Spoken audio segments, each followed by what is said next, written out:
नमस्कार और इस चर्चा में स्वागत है।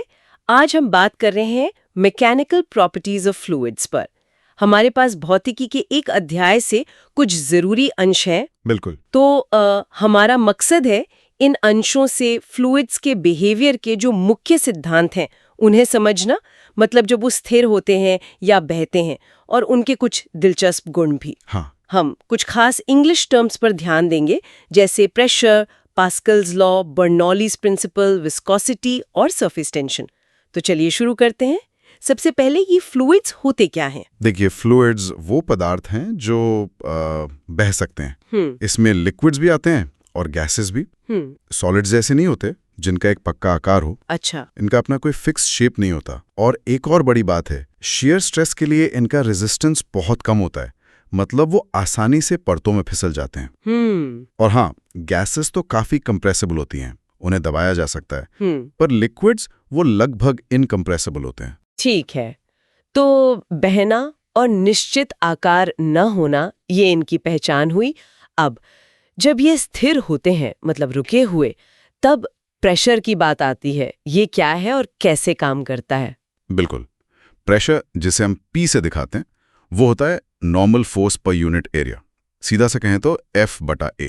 F/A, ठीक है। हाँ, और ये एक स्केलर क्वांटिटी है, मतलब सिर्फ वैल्यू है, कोई डायरेक्शन नहीं। इसकी ऐसा यूनिट है पास्कल, यानी PA। पास्कल। हाँ, और किसी भी फ्लूइड में, जैसे पानी में, आप जितना नीचे जाएंगे, गहराई H जितनी बढ़ेगी, उतना ही प्रेशर बढ़ता जाएगा। अच्छा। क्यों?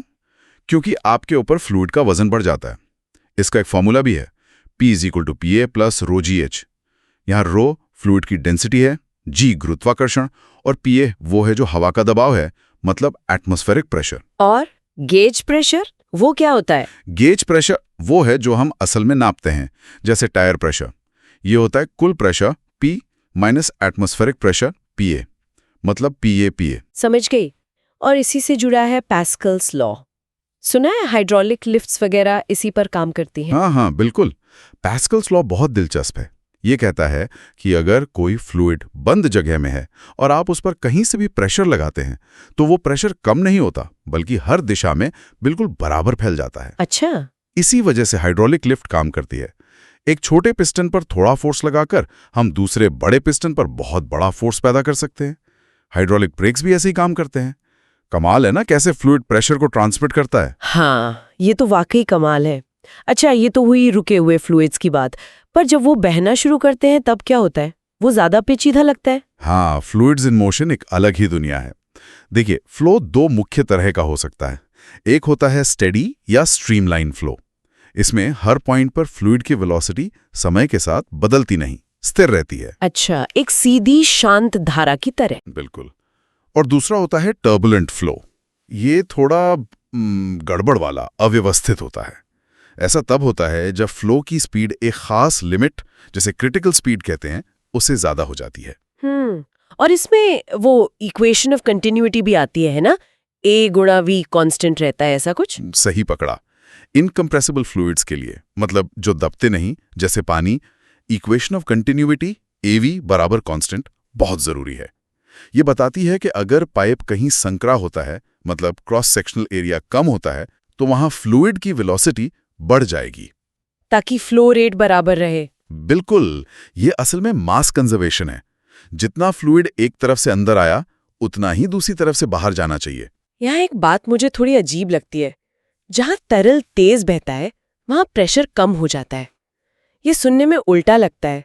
बर्नौलीज प्रिंसिपल यही है क्या? हाँ, आपने बिल्कुल सही समझा। ये सुनने में भले ही उल्टा लगे, पर बर्नौलीज प्रिंसिपल यही कहता है। ये असल में एनर्जी कंजर्वेशन का सिद्धांत है, पर हाँ, ये आइडियल फ्लूइड्स के लिए है, मतलब नॉन विस्कस और इनकम्प्रेसिबल। ठीक है, तो क्या कहता है ये? ये कहता है कि स्ट्रीमलाइन फ्लो में pressure P plus kinetic energy per unit volume, जो ½ ρv² होती है, plus potential energy per unit volume, जो ρgh होती है, इन तीनों का जोड़ कांस्टेंट रहता है। ओके। तो मतलब जहां वेलोसिटी v ज्यादा होगी, यानी काइनेटिक एनर्जी ज्यादा होगी, वहां प्रेशर P को कम होना पड़ेगा, ताकि जोड़ कांस्टेंट रहे। अच्छा, अब समझ आया। इसी वजह से हवाई जहाज के पंख एरोफॉइल लिफ्ट जनरेट करते हैं। पंख के ऊपर हवा तेज चलती है तो प्रेशर कम हो जाता है, नीचे हवा धीमी, प्रेशर ज्यादा, और ये प्रेशर डिफरेंस जहाज को ऊपर उठाता है। अरे वाह! और वो घूमती हुई गेंद का हवा में रास्ता बदलना, मैग्नेस इफेक्ट, वो भी इसी से? हाँ, वो भी बर्नौलीज प्रिंसिपल का ही एक नतीजा है। ये तो हुई आइडियल फ्लूइड्स की बात। लेकिन असल दुनिया में तो फ्लूइड्स चिपचिपे होते हैं, मतलब विस्कस। हाँ, बिल्कुल। रियल फ्लूइड्स में विस्कोसिटी होती है, विस्कोसिटी ईटा, जिसे श्यानता कहते हैं। वो है फ्लूइड की परतों के बीच का इंटरनल फ्रिक्शन। ये फ्लूइड के बहने का प्रतिरोध है। जैसे शहद ज्यादा विस्कस है पानी से? बिल्कुल सही उदाहरण है। शहद धीरे बहता है क्योंकि उसकी विस्कोसिटी ज्यादा है। एक दिलचस्प बात यह है कि लिक्विड्स की विस्कोसिटी तापमान बढ़ने पर घटती है। हाँ, गर्म करने पर चीजें पतली हो जाती हैं। सही, लेकिन गैसेस की विस्कोसिटी तापमान बढ़ने पर बढ़ती है। ये तो उल्टा है। हाँ, ये थोड़ा अलग है गैसेस के लिए। और इसी विस्कोसिटी से जुड़ा है स्टोक्स लॉ। स्टोक्स लॉ, ये क्या है? ये बताता है कि जब कोई छोटी गोल चीज, मान लीजिए गेंद जिसका रेडियस a है, किसी विस्कस फ्लूइड में धीमी वेलोसिटी v से गिरती है, तो उस पर एक रोकने वाला फोर्स लगता है जिसे विस्कस ड्रैग कहते हैं। इसका मान होता है F = 2/6 पाई AV। ठीक है। और जब ये ड्रैग फोर्स और फ्लूइड का उछाल बल, बॉयंट फोर्स, मिलकर नीचे लगने वाले ग्रेविटी के फोर्स के बराबर हो जाते हैं, तो चीज के गिरने की वेलोसिटी कांस्टेंट हो जाती है। इसे कहते हैं टर्मिनल वेलोसिटी, VT। बारिश की बूंदें इसी टर्मिनल वेलोसिटी से गिरती हैं, वरना बहुत तेज लगती। अच्छा, हाँ, ये तो सोचा ही नहीं था। और एक आखिरी गुण जो मुझे हमेशा बहुत फैसिनेटिंग लगता है, सरफेस टेंशन। पानी की बूंदें गोल क्यों होती हैं? हाँ, सरफेस टेंशन, ये लिक्विड की सतह का गुण है। होता क्या है कि लिक्विड के अंदर के अणु, मॉलिक्यूल्स, चारों तरफ से दूसरे अणुओं से खिंचे रहते हैं, पर सतह वाले अणु सिर्फ नीचे और बगल से खिंचते हैं। ऊपर तो हवा है। हाँ, इस वजह से सतह पर एक तरह का खिंचाव या तनाव पैदा होता है। लिक्विड की सतह एक खिंची हुई पतली झिल्ली की तरह काम करती है और कोशिश करती है कि उसका सरफेस एरिया कम से कम हो। और गोल शेप का सरफेस एरिया सबसे कम होता है। बिल्कुल। दिए गए वॉल्यूम के लिए स्फीयर का सरफेस एरिया मिनिमम होता है, इसीलिए छोटी बूंदें या बुलबुले, अगर ग्रेविटी का असर न हो, गोल होते हैं। और कीड़े पानी पर चल पाते हैं? वो भी इसी वजह से। हाँ। सरफेस टेंशन सतह को इतना मजबूत बना देता है कि हल्के कीड़े उस पर टिक पाते हैं। और एक और चीज, एंगल ऑफ कॉन्टैक्ट थीटा, ये भी सरफेस टेंशन से जुड़ा है। ये तय करता है कि लिक्विड किसी सतह को भिगोएगा या नहीं। और कैपिलरी राइज, पतली नली में पानी का ऊपर चढ़ना, तो वो भी सरफेस टेंशन और लिक्विड सॉलिड के बीच एडेशन फोर्सेस का नतीजा है।